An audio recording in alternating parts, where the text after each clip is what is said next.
fell in love with the banjo and traditional music and the beauty of the instrument and the beauty of the tunes, and I really wanted to play to really enjoy it, so I got my first banjo and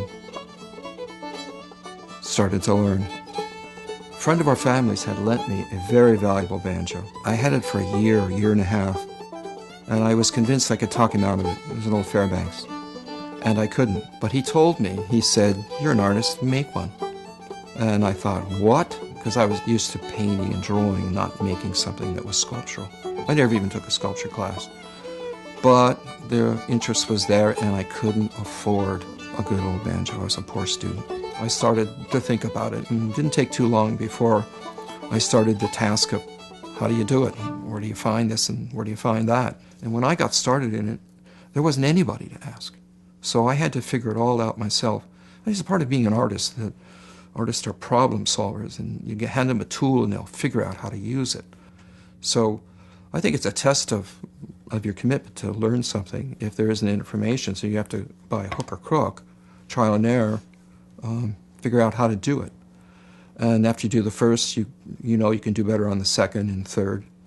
The whole while I was developing an understanding of tools and materials and looking at old instruments and photographing them and measuring them and seeing differences in old banjos.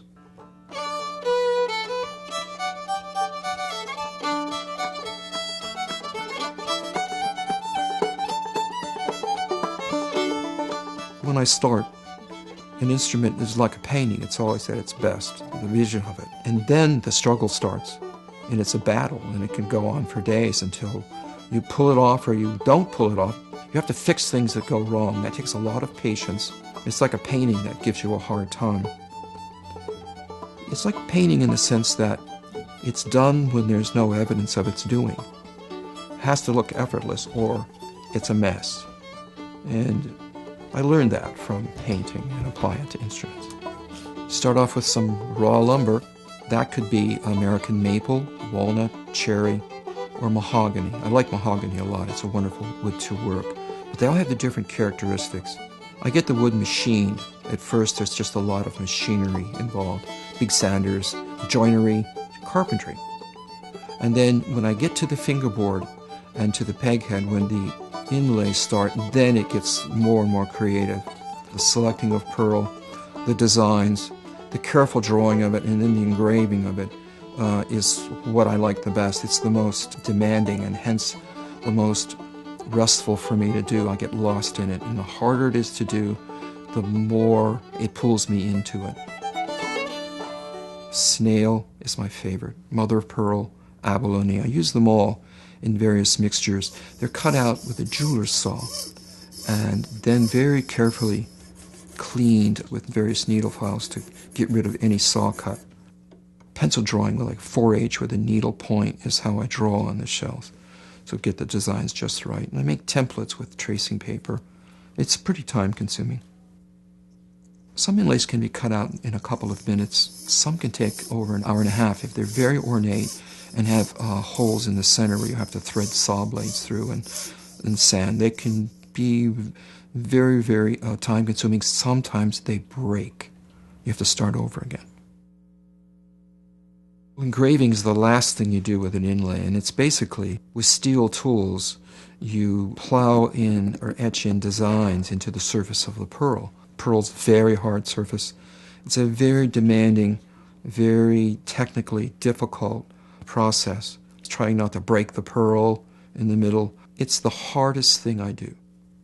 Then you apply ink to the surface, just flood it in with a toothpick I use, and then you let the ink dry, and then you take some very fine sandpaper. Well, you hold your breath and sand it off and hope that it looks like you want it to. You look at it and you can scratch away a little bit at it and fuss with it, but hopefully it works.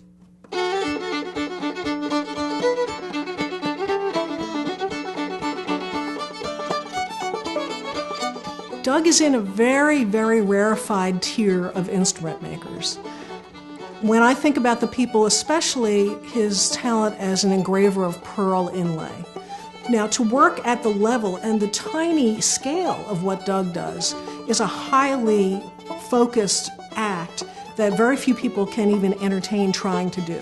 So actually, Doug has a national and international reputation, especially for the pearl work. You can also say that about his design of instruments from scratch, but there are very few people worldwide who can accomplish what Doug does. What I've tried to do is to work towards the high level of skill that was evident around the turn of the century with the really great makers.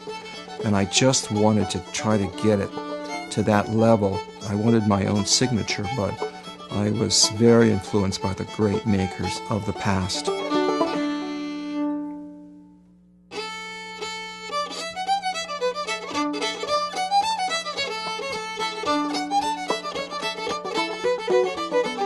There is a value that Doug has that we share, which is that you don't just become a solo artist. You are obliged to share your art within your community. So it makes all the sense in the world for Doug to be the person who is not content to only perfect his own skills, but to want to transmit that toward the future.